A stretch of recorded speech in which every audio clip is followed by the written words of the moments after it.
जय शिव शक्ति। मंत्रियों, गुरुजनों एवं महात्माओं के समझाने के बाद शुभ लक्षणा राजमाता सत्यवती अपने ज्येष्ठ पुत्र की मृत्यु से शोकाकुल होते हुए भी अपने छोटे पुत्र विचित्रवीर्य को राज सिंहासन पर बैठा देखकर प्रसन्न हुई। व्यास जी भी अपने भ्राता के राजा होने का समाचार पाकर बहुत प्रसन्न हुए। जब सत्यवती के सुंदर पुत्र विचित्रवीर्य पूर्ण युवा हुए, तब भीष्म अपने कनिष्ठ भ्राता के विवाह की चिंता करने लगे। उन दिनों काशीराज की 3 कन्याएं थीं, जो सभी शुभ लक्षणों से युक्त थीं। उन राजा ने विवाह के लिए उनका स्वयंवर रचाया।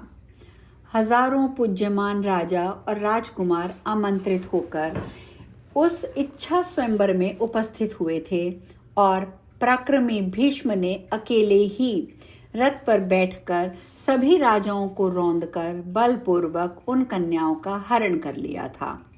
वे महारथी तथा तेजस्वी भीष्म अपने बाहुबल से उन राजाओं को जीतकर उन कन्याओं को लेकर हस्तिनापुर चले आए। सुंदर नेत्रों वाली इन तीनों राजकुमारियों ने माता, भगिनी एवं पुत्री की भावना रखते हुए भीष्म उन्हें ले आए और उन्हें सत्यवती को सौंपकर शीघ्रतापूर्वक ज्योतिर्विदों तथा वेदों के विद्वान ब्राह्मणों को बुलाकर उनसे विवाह का शुभ मुहूर्त पूछा। विवाह की तैयारी करके अपने छोटे भाई धर्मात्मा विचित्रवीर्य के साथ उन कन्याओं का विवाह करने को जब भीष्म उद्यत हुए, तब उन सब तीनों में सबसे बड़ी एवं सबसे सुंदर कन्या गंगापुत्र भीष्म से लज्जित होते हुए इस प्रकार प्रार्थना करने लगी। हे गंगापुत्र, हे कुरुश्रेष्ठ, हे धर्मज्ञ, हे कुलदीपक, मैंने स्वयंवर में मन ही मन राजा शाल्व का पति रूप में वरण कर लिया था। उन राजा ने भी प्रेम पूर्वक हृदय से मुझे अपनी पत्नी मान लिया है। हे परम तप, अब आप इस कुल की परंपरा के अनुसार जैसा उचित हो वैसा कीजिए। उन्होंने पहले से ही मुझे वरण कर लिया है। हे गांगेय, आप धर्मात्माओं में श्रेष्ठ तथा बलवान हैं। आगे जैसी आपकी इच्छा हो वैसा कीजिए। सूत जी बोले। इस प्रकार उस कन्या के कहने पर गुरुनंदन भीष्म जी ने कुलवृद्धों, ब्राह्मणों, माता सत्यवती तथा मंत्रियों के साथ इस विषय पर परामर्श किया। सबकी अनुमति प्राप्त करके धर्मज्ञ गंगापुत्र ने उस कन्या से कहा, हे वरानने, तुम स्वेच्छापूर्वक जा सकती हो। भीष्म से विदा होकर वह सुंदरी कन्या राजा शाल्व के घर गई और अपने मन की अभीष्ट बात उनसे कही। वे बोली, हे महाराज, आपके प्रति आसक्ति चित्त जानकर भीष्म ने मुझे धर्मपूर्वक मुक्त कर दिया है। अब मैं आ गई हूँ, आप मेरा पाणी ग्रहण कीजिए। मैं आपकी पूर्ण रूप से धर्मपत्नी होंगी। मैंने पूर्व में आपको चाहा है और आपने भी मुझे चाहा है, इसमें संदेह नहीं है। शाल्व ने कहा, हे सुंदरी, मेरे देखते देखते भीष्म ने तुम्हें पकड़ा और अपने रथ पर बिठा लिया था, अतः अब मैं तुम्हारा पाणी ग्रहण नहीं कर सकता। कौन बुद्धिमान मनुष्य दूसरे के द्वारा उच्छिष्ट कन्या को स्वीकार करेगा? अतः भीष्म के द्वारा मात्र भावना से भी त्यागी गई हो, तब भी मैं तुम्हें स्वीकार नहीं करूंगा। महात्मा शाल्व ने रोती तथा विलाप करती उस कन्या का त्याग कर दिया और वह पुनः भीष्म के यहाँ आकर रोते हुए इस प्रकार कहने लगी, हे वीर, आपके त्याग देने के कारण शाल्व ने भी मुझे स्वीकार नहीं किया है। हे महाभाग, आप धर्मज्ञ हैं, इसीलिए आप मुझे स्वीकार कीजिए, अन्यथा मैं प्राण दे दूंगी। भीष्म बोले, हे वरवर्णी, तुम दूसरे पर आसक्त चित्त वाली हो, अतः मैं तुम्हें कैसे स्वीकार करूं? हे वरारोहे, अब तुम चिंता त्याग कर शीघ्र अपने पिता के पास चली जाओ।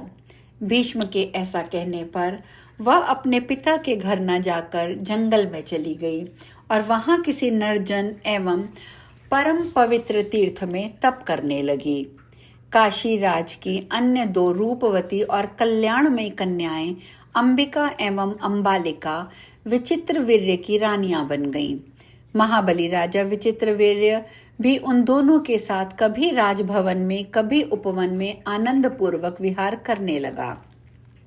इस प्रकार पूरे 9 वर्ष तक मनोहर क्रीड़ा करते हुए राजा विचित्रवीर्य राजशम्य रोग से ग्रसित हो गया और अंत में मृत्यु को वे प्राप्त हो गए। उस समय पुत्र के मर जाने पर माता सत्यवती को बड़ा दुख हुआ और उन्होंने मंत्रियों द्वारा पुत्र के सभी प्रेत कर्म संपन्न करवाए। तत्पश्चात एक दिन अत्यंत दुखी होकर सत्यवती भीष्म से एकांत में बोली, हे महाभाग, हे पुत्र, अब तुम अपने पिता शांतनु का राज्य संभालो और अपनी भातृजाया को स्वीकार करो और अपने वंश की रक्षा करो, जिससे महाराज ययाति का ये वंश नष्ट ना हो जाए। भीष्म बोले, हे माता, अपने पिताजी के लिए मैंने जो प्रतिज्ञा की थी उसे तो आप सुन चुकी हैं, अतः अब ना तो मैं राज्य ग्रहण करूंगा और ना ही विवाह करूंगा। सूत जी कहते हैं, तब सत्यवती चिंतित हो गई कि अब वंश कैसे चलेगा। अपने कर्तव्य के प्रति यदि मैं उदासीन रहूं तो अराजकता के व्याप्त होने पर मुझे सुख कैसे प्राप्त हो जाएगा। इस प्रकार माता को चिंतित देखकर भीष्म ने उनसे कहा, हे भामिनी, आप चिंता ना करें। विचित्रवीर्य की पत्नी के गर्भ से क्षेत्रज पुत्र उत्पन्न कराइए। किसी कुलीन विद्वान ब्राह्मण को बुलाकर वधू के साथ नियोग करवाइए। इसमें कोई दोष नहीं है, क्योंकि वंश रक्षा का विधान वेद में भी है। हे प्रसन्नवदने, इस प्रकार पौत्र उत्पन्न कराकर आप उसी को राज्य सौंप दीजिए। मैं उसके राज्य शासन का सम्यक संरक्षण करता रहूंगा।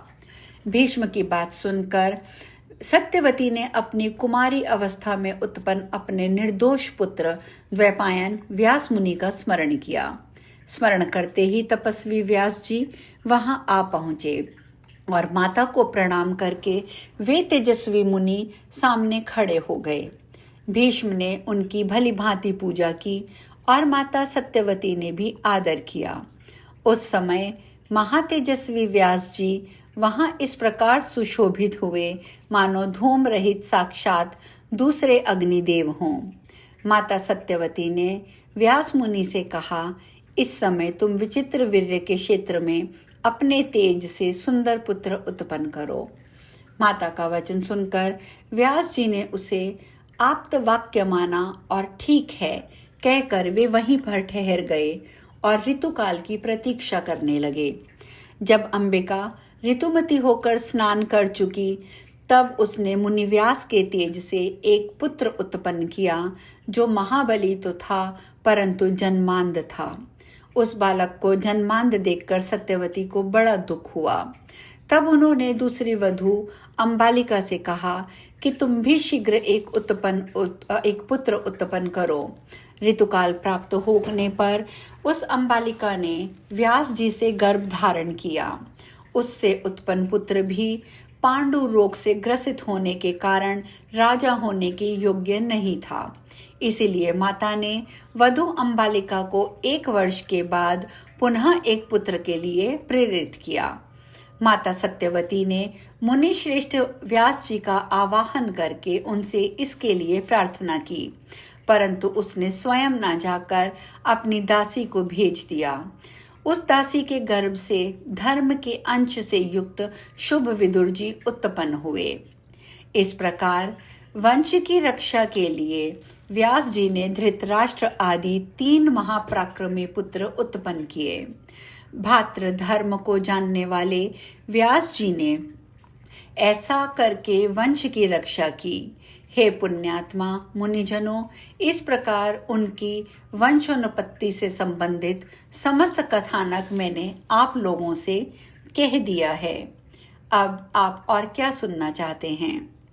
और यहीं पर श्रीमद् देवी भागवत महापुराण का प्रथम स्कंद भी समाप्त होता है। कल हम द्वितीय स्कंद का आरंभ करेंगे और उसी के द्वितीय स्कंद में जितने भी अध्याय होंगे उन सब की चर्चा करेंगे। ओम ऐं ह्रीं क्लीं चामुंडाय विचे श्री जगदम्बिकाय नमः। तो कल हम फिर मिलते हैं। जय शिव शक्ति।